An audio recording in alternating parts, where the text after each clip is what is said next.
Friends, welcome to my channel. ఈరోజు video చాలా ఇంట్రెస్టింగ్గా ఉందండి. వీడియోని ఎక్కడ స్కిప్ చేయకుండా ఎండ్ వరకు చూసేయండి. ఇక లక్ష్మి అర్జున్ గారిని అలా అన్నందుకు బాధపడుతూ ఇలా అనుకుంటూ ఉంటుంది మనసులో. సారీ అర్జున్ గారు, నేను మిమ్మల్ని కావాలని అనేసి మాటలు అనలేదు. నా ఉనికిని ఎవరికి తెలియవద్దు అనే అలా మాట్లాడాను. నా హద్దుల గురించి మీకు తెలియదు, నా సరిహద్దుల గురించి, నా చుట్టూ ఉన్న కంచె గురించి మీకేవి తెలియదు.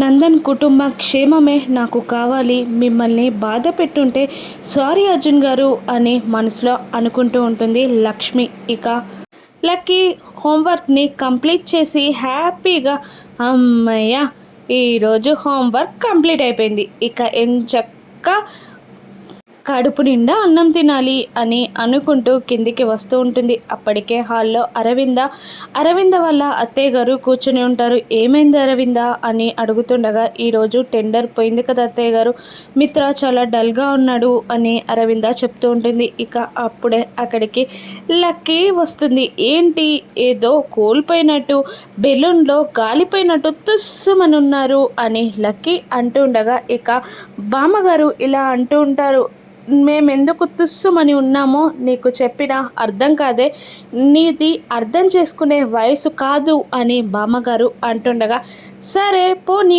చెప్పకండి, కానీ డిన్నర్ కూడా చేయరా అని లక్కీ అడుగుతూ ఉంటుంది. అప్పుడు అరవింద, మాకు ఆకలిగా లేదు లక్కీ, నువ్వు వెళ్ళి భోజనం చేసేయి అని అంటూ ఉంటుంది. అరవింద, ఏంటి నాన్న లేకుండా ఈ లక్కీ ఎప్పుడైనా భోజనం చేసిందా? ఏమనుకుంటున్నారు ఈ లక్కీ గుచ్చి మీరు అని లక్కీ అంటూ ఉండగా, ఇక బామ్మగారు, మిత్రకి మనసు బాగాలేదంటమ్మా, మిత్ర భోజనం చేయడనుకుంటా, నువ్వు తినేసాయి అని బామ్మగారు అంటూ ఉండగా, ఇక లక్కీ, ఏంటి మా నాన్నగారి మనసు బాగా లేకపోతే నేను హ్యాపీగా భోజనం చేయాలా? ఏం మాట్లాడుతున్నారు మీరు అసలు అని లక్కీ అంటూ ఉండగా, ఇక అరవింద, వాడు కాస్త బాధలో ఉన్నాడే, ఇక వాడిని వదిలేయి అని అరవింద అంటూ ఉంటుంది. నాన్నని లక్కీ వదిలేస్తుందా? నేను వెళ్ళి తీసుకొస్తాను నాన్నని అని అంటూ ఉంటుంది లక్కీ. ఇక అరవింద, ఓ అల్లరిపిల్ల, నేను పిలిస్తేనే మీ నాన్న రాలేదు, నువ్వు పిలిస్తే వస్తాడా అని అరవింద అనగానే, మళ్ళీ లక్కీ వెనక్కి తిరిగి వచ్చి, అరవింద మాలిని గారు, మీరు నేను ఒక్కటేనా? మీరు మిత్రకి తల్లి గారు, నేను కూతుర్ని. కూతురి మాటకి విలువ ఎక్కువ తల్లి మాట కన్నా.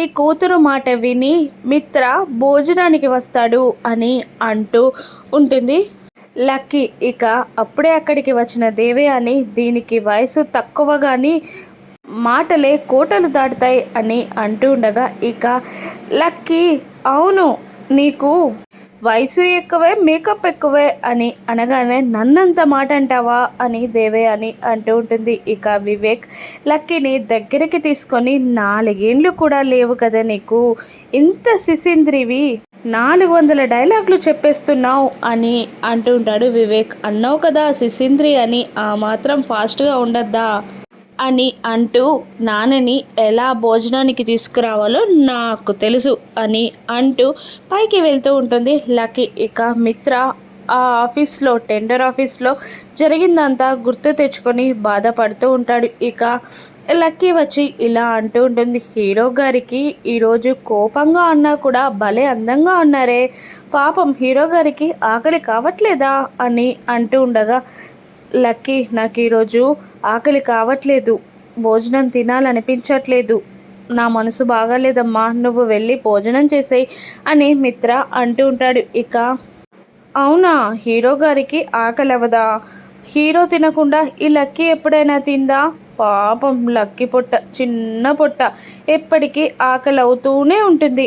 ఏదో ఒకటి తినాలి అనిపిస్తుంది. వేడి వేడి అన్నంలో పప్పు, ఆవకాయ, నెయ్యి కలుపుకొని తింటుంటే ఎంత బాగుంటుందో, చూస్తుంటేనే నోరు ఊరిపోతుంది అని లక్కీ క్యూట్గా మాట్లాడుతుండగా, మిత్ర మనసు కరగడం స్టార్ట్ అవుతుంది. ఇక మిత్ర చూపులో కూడా కాస్త తేడా వస్తుంది. అప్పుడు లక్కీ ఇలా అంటూ ఉంటుంది, హీరో గారికి కూడా అన్నం, ఆవకాయ, పప్పు అని అంటుంటే నోరు ఊరుతున్నట్టుంది అని అనగానే, అల్లరి పిల్ల, ఎంత కోపంలో ఉన్నా కూడా కూల్ చేసేస్తావు కదనే అని అంటూ మిత్ర లక్కీని దగ్గరికి తీసుకుంటాడు. ఇక ముద్దులు ఇస్తూ ఉంటాడు. దట్ ఈజ్ లక్కీ అని అంటుంది లక్కీ.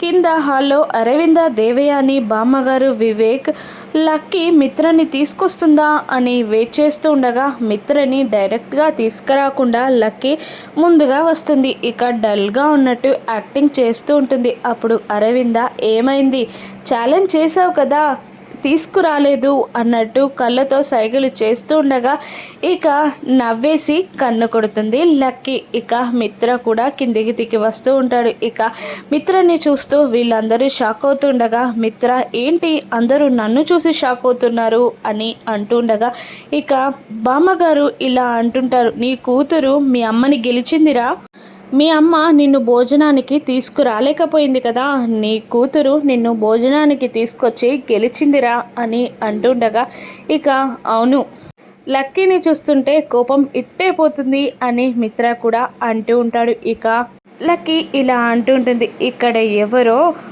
నేను పిలిస్తేనే రాలేదు, నువ్వు పిలిస్తే వస్తాడా అన్నట్టున్నారు అని లక్కీ అంటుండగా ఇక అరవింద కోపంగా వచ్చినట్టు యాక్టింగ్ చేస్తూ దగ్గరికి వచ్చి, అవునులేవే అన్నానులే, అయినా నాకు చాలా సంతోషం భోజనానికి తీసుకొచ్చినట్టు ఎందుకు అంటూ లక్కీ నుదిటి మీద ముద్దు పెట్టి, అంత దెప్పిపడాల్సిన అవసరం లేదులే, పద భోజనానికి వెళ్దాం అని అంటూ అందరు డిన్నర్ చేయడానికి వెళ్ళిపోతారు. ఇక తెల్లవారిపోతుంది. లక్ష్మి రెడీ అయి తన రూమ్ నుండి బయటికి వస్తూ ఉండగా చెలమయ్య అర్జున్ వల్ల అమ్మగారికి కాఫీ ఇవ్వడానికి వెళ్తూ ఉంటాడు.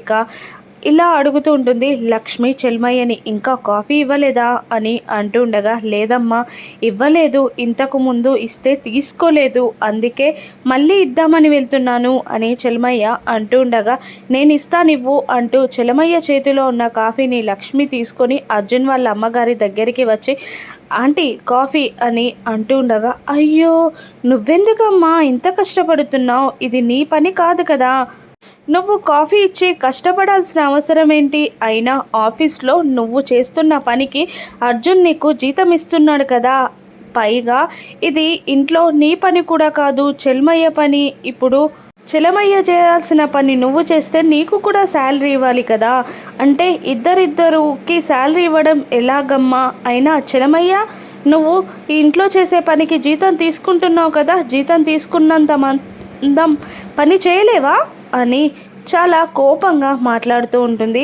అర్జున్ వాళ్ళ అమ్మగారు. ఇక ఏంటంటే అలా మాట్లాడుతున్నారు అని అంటూ ఉంటుంది లక్ష్మి. ఇక నువ్వు మాట్లాడిన దానికి కొన్నా ఎక్కువనా అమ్మా, అర్జున్ నీకోసం ఎంత చేయాలని చూస్తున్నాడు, నువ్వు మాత్రం అలా మాట్లాడడం తప్పు కదా అని అంటుండగా ఇక అర్జున్ అక్కడికి వస్తాడు.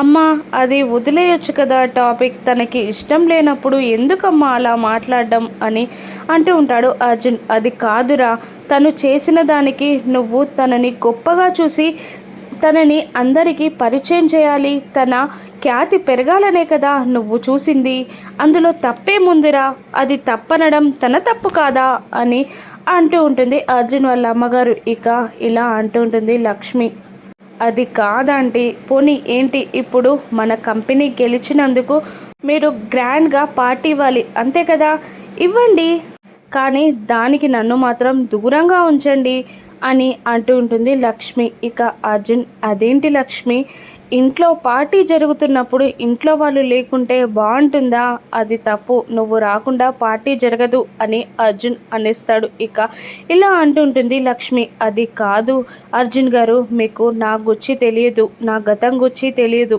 నేను ఒక అజ్ఞాతవాసిని, నా చుట్టూ ఉన్న కంచె కానీ నా హద్దులు కానీ నా గురించి మీకేమీ తెలీదు, అందుకే నేను చెప్తున్నాను, నన్ను అర్థం చేసుకోండి, నాకు ఏ గుర్తింపు కానీ ఎవరితో అవసరం కానీ లేదు, ప్లీజ్ నన్ను వదిలేయండి అని అంటూ ఉంటుంది లక్ష్మి. అలా కాదు లక్ష్మి, నువ్వు పార్టీకి వస్తేనే పార్టీ ఏర్పాట్లు జరుగుతాయి అని అర్జున్ అనేస్తాడు. అయితే ఓకే అండి, పార్టీకి వస్తాను, కానీ ఏదో ఒక మూలనుంటాను అంతే తప్ప నాకు గుర్తింపు రావాలి, నన్ను ఇంట్రడ్యూస్ చేయాలి అని మాత్రం వద్దు అని అంటూ ఉంటుంది లక్ష్మి. అలాగే నీ పేరు బయటికి రాకుండా నేను చూసుకుంటాను, నువ్వు పార్టీకి వస్తే చాలు అని అర్జున్ అంటూ ఉంటాడు.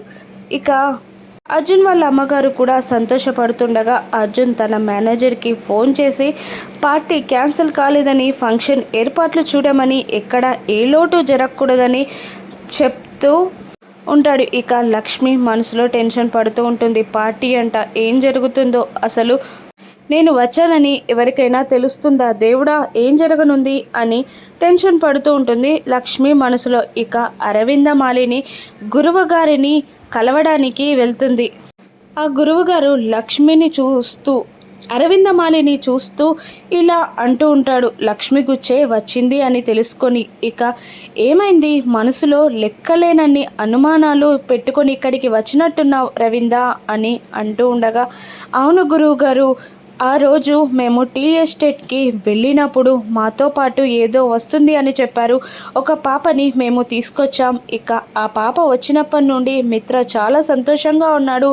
కానీ ఈ మధ్యలోనే మళ్ళీ చికాకులు, అసహనాలు మొదలయ్యాయి మిత్రలో అని అంటూ ఉంటుంది అరవింద. ఇక కన్న తల్లికే అటువంటి అనుమానాలు మొదలయ్యాయి అంటే ఇక మిత్రకి గండాలు మళ్ళీ మొదలైనట్టే అని అంటూ ఉంటాడు గురువుగారు. ఇక ఏంటి అని అరవింద షాక్ అవుతుండగా, అవును, ఆ రోజు ఆ పాప జాతకం వల్ల మిత్రకి ఇన్నాళ్ళు గండాలు వాయిదా పడ్డాయే తప్ప తన జీవితం నుండి పూర్తిగా తొలగిపోలేదు అని అంటూ ఉంటాడు గురువుగారు. ఇంకా ఇలా అంటూ ఉంటారు, వాయిదా పడ్డ గండాలన్నీ మళ్ళీ ఒక్కసారిగా ముంచుకొని మిత్ర మీద పడనున్నాయి అనగానే షాక్ అవుతూ ఉంటుంది అరవింద. ఇప్పుడు ఏం చేయమంటారు గురువుగారు, లక్ష్మి కూడా బ్రతికి లేదు. లక్ష్మి జాతకాన్ని మిత్ర జాతకానికి తోడు చేసి మిత్రని బ్రతికిద్దామని అంటే అని అరవింద అంటూ ఉండగా, గురువుగారు లక్ష్మి లేదని, బ్రతికి లేదని, చనిపోయిందని ఎవరు చెప్పారు, లక్ష్మి బ్రతికే ఉంది అనే గురువుగారు అనేస్తారు. ఇక లక్ష్మి బ్రతికే ఉందని తెలుసుకున్న అరవింద షాక్ అవుతూ ఉంటుంది. ఇక లక్ష్మిని అరవింద వెతుకుతుందా, లక్ష్మి మిత్రని ఒకటి చేయనుందా, ఫంక్షన్లో మిత్ర లక్ష్మిని చూడనున్నాడా, రాను నెక్స్ట్స్లో చూద్దాం. Thank you for watching.